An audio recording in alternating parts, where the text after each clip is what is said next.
మగ విద్యార్థులు ఎవరైతే ఉన్నారో వాళ్ళు టాపిక్ మాట్లాడుకుంటున్నారు. ఒరే మనం చూసిన వీడియోలో పిల్ల ఈ పిల్లే కదా, ఇవే హ్యాండ్స్ కదా, అవి కదా, అవే ఇవి కదా అని చెప్పేసి అని కామెంట్స్ చేసుకుంటుంటే అక్కడి నుంచి మొదలైంది ఈ ముసలం అనేది.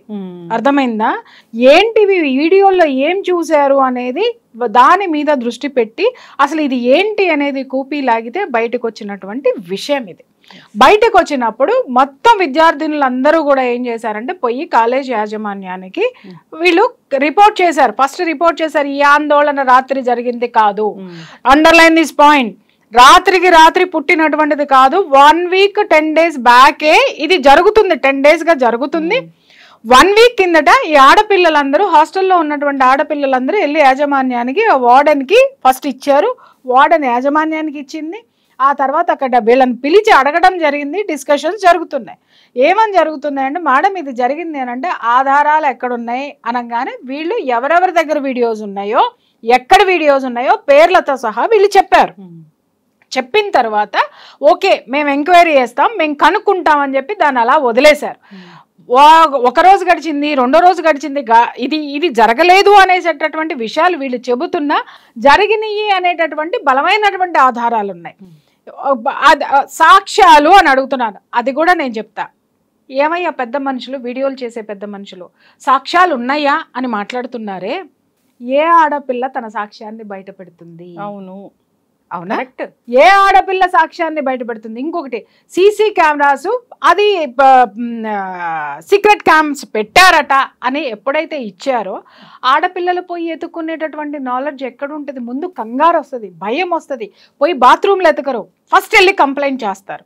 కంప్లైంట్ చేయగానే వీళ్ళని హిడెన్ పెట్టేసేసి ఇమ్మీడియట్ గా సాక్ష్యాధారాలు మొత్తము అక్కడి నుంచి క్లియర్ చేసేటటువంటి ఆ యొక్క కెపాసిటీ యాజమాన్యానికి ఉండదా? ఇది వారం రోజుల నుంచి నడుస్తుంది, రాత్రికి రాత్రి పుట్టలేదు. ఆ తర్వాత ఏమైనాయి అంటే వీళ్ళు ఎవరెవరి పేర్లు అయితే చెప్పారో, ఎక్కడ వీడియోలు అయితే ఉన్నాయో, ఎవరి పేరు బయటకు వచ్చిందో అక్కడ వాడికి సంబంధించిన మొత్తం ఉప్పందించేసి మొత్తం డిలీట్ చేయించేశారు.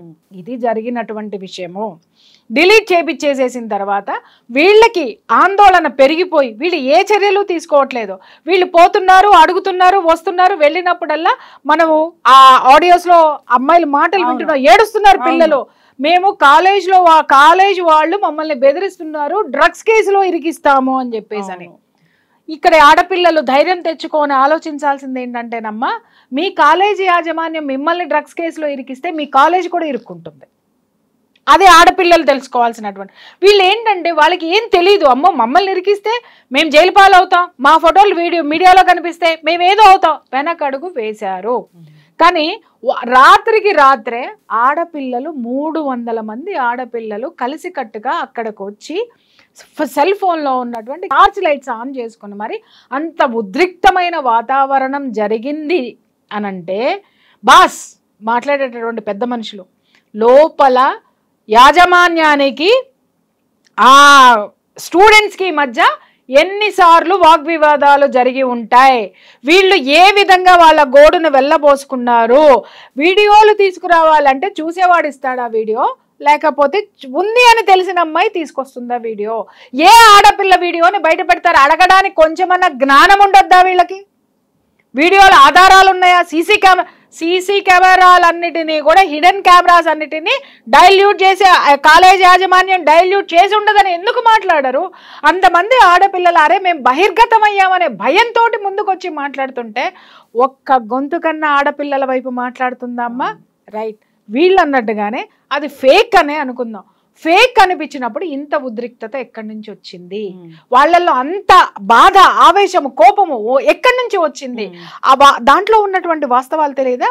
ఒక ఫేక్ న్యూస్ వచ్చింది అనంటే అది ఇంత ఉద్రిక్తతకి ఎప్పుడూ దారితీయదు. ఫేక్ న్యూస్లు ఎప్పుడు కూడా మీడియాలో హల్చల్ చేస్తాయి. ఇక్కడ వార్త బాధితుల దగ్గర ఉంది.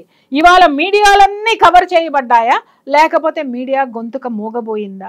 మరి కలకత్తాలో జరిగినటువంటి విషయాన్ని మనం సీరియల్గా మాట్లాడుకున్నామే, మరి ఇక్కడ ఏం జరిగింది అనేటటువంటిది మాట్లాడేటటువంటి దమ్ము ధైర్యం ఎవరికి ఉంది? అది ఆడపిల్లల గుండె ఘోష. కనీసం పట్టించుకోండి. ఇంకొక విషయం, ఇక్కడ మేమన్నీ పరిశీలించాము, ఏమి పోలీసులు ఎప్పుడొచ్చి చెప్పారు అమ్మ ఆ విషయాన్ని? వీళ్ళు కంప్లైంట్ ఇచ్చిన వారం రోజుల తర్వాత వచ్చారు.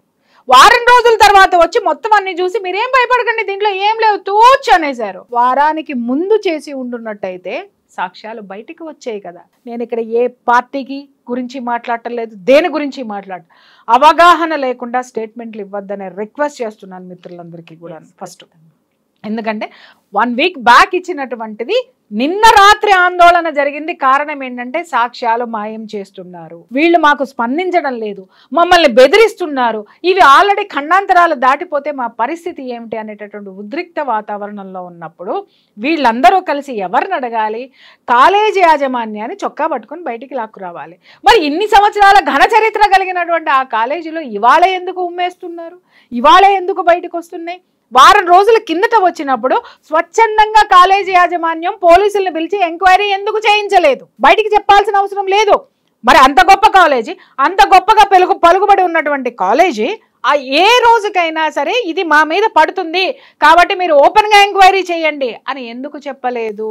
వాయిస్ రికార్డులు అన్ని వింటున్నాం, ఇవాటికి వస్తాయి, ఇంకా వస్తాయి, ఖచ్చితంగా సాక్ష్యాలు బయటకు వస్తాయి.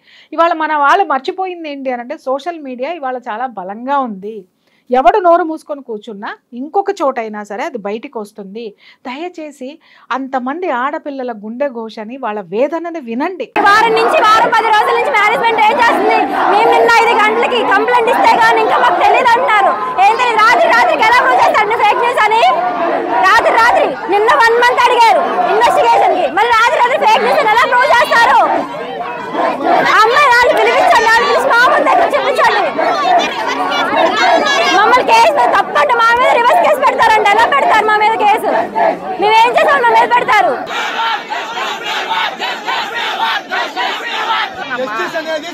రాదు అది చెప్పట్లా. విషయం క్లారిటీగా కమ్యూనికేట్ అవటం సైలెంట్ గా అవ్వాలి. కానీ కమ్యూనికేట్ అనేది చాలా మంది తెలిసిపోయింది, మినిస్టర్ దగ్గరికి వెళ్ళిపోయింది, మీడియా ద్వారా స్ప్రెడ్ అయింది, పోలీసులు ఎటువంటి ఆధారాలు లేవు, ఇంకోటి ఏం లేదని చెప్తున్నారు. నిజంగా నేను కోరుకుంటున్నాను అక్కడేం ఉండకూడదు, నేను కోరుకుంటున్నాను అక్కడేం జరగకూడదు. కానీ నిప్పు లేనిదే పొగ వస్తుందా? ఇది ఫేక్ అయితే మన మీడియా మిత్రులే ఎప్పుడో ఫేక్ అని తేల్చేసేవాళ్ళు. ఒక అర్ధరాత్రి అన్ని 4 గోడల మధ్య అంటే ప్రహరీ గోడల మధ్య ఒక కాలేజ్లో ఉద్రిక్త వాతావరణంలో జరిగినటువంటి ఈ సంఘటన, ఈ ప్రతిఘటనకి బాధ్యులు ఎవరు దీనికి సమాధానం చెప్పాలి? ఈ విధంగా చట్టం నోరు నొక్కేసి లేకపోతే నిజం వాస్తవాల నోరులు నొక్కేసి బాధ్యతాయుతమైనటువంటి జర్నలిజంలో ఉన్న మనం కూడా దాన్ని నొక్కేసి కూర్చుంటే రేపొద్దున నీ బిడ్డ నా బిడ్డ ఆ కాలేజీలకు పోతుంది. అలాగే దీనికి మనం ఈ రోజు ఊతమిచ్చి కూర్చున్నామంటే రేపొద్దున తప్పు చేసేవాడు మన ఇంటికే వస్తాడు డైరెక్ట్గా. ఇవన్నీ ఎందుకు ఆలోచించలేకపోతున్నారో నాకు అర్థం కాదు.